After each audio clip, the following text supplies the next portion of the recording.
In a few days, we will mark the 80th anniversary of the end of World War II. Tonight, Rick Rowe introduces us to a woman who was in Shreveport when it happened. She is tonight's hometown patriot. We got Daddy and my mother and Dad and my aunt and uncle got in the car, and I was with them.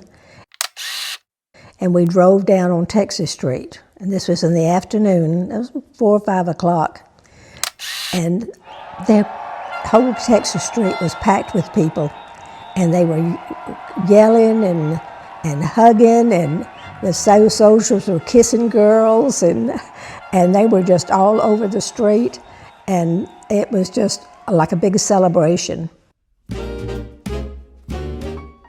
It was one of the most iconic moments of World War II. Pat King did not see this smooch, but she was there when the war ended in Shreveport and when it began. But every neighborhood had the sirens, and when they went off, everybody had to turn their lights off.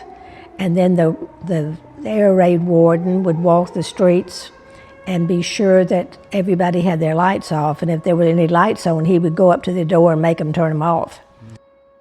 One time, we have a big closet, and one time we got in the closet and had a little tiny flashlight, and she read stories to me.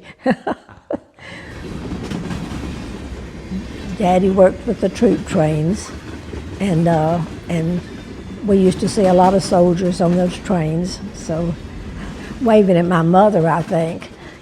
I thought they were waving at me, but they were not. It was your beautiful mother. Yes, my pretty mother.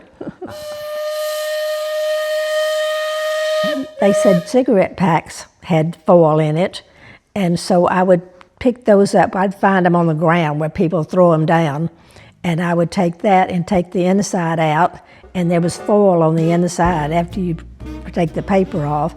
Same thing with gum wrappers. And my mother, all the grease that Mother cooked with, or bacon grease or anything, she collected that. Pat had a friend who worked in the basement of the old municipal auditorium.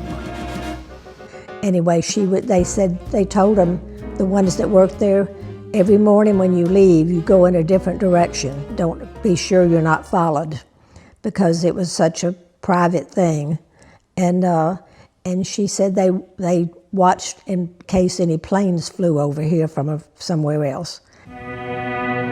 From his beloved second home at Warm Springs, Georgia, the body of Franklin Delano Roosevelt moves out. I remember when President Roosevelt died, I came home from school and my mother was crying, and I said, "What's wrong?"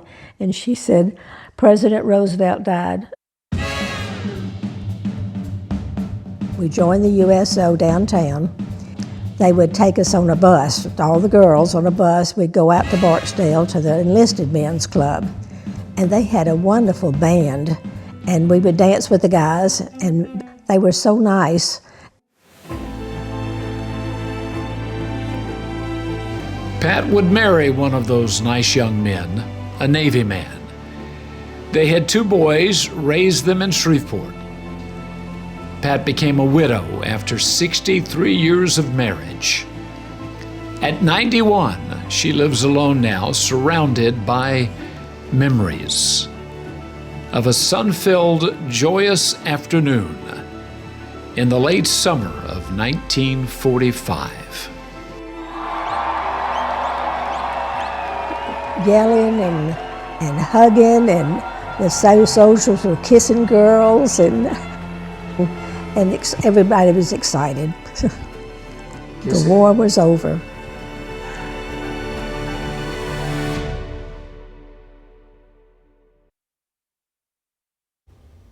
And if you'd like to nominate a Hometown Patriot, go to ktbs.com/hometownpatriot or send an email to hometownpatriot@ktbs.com.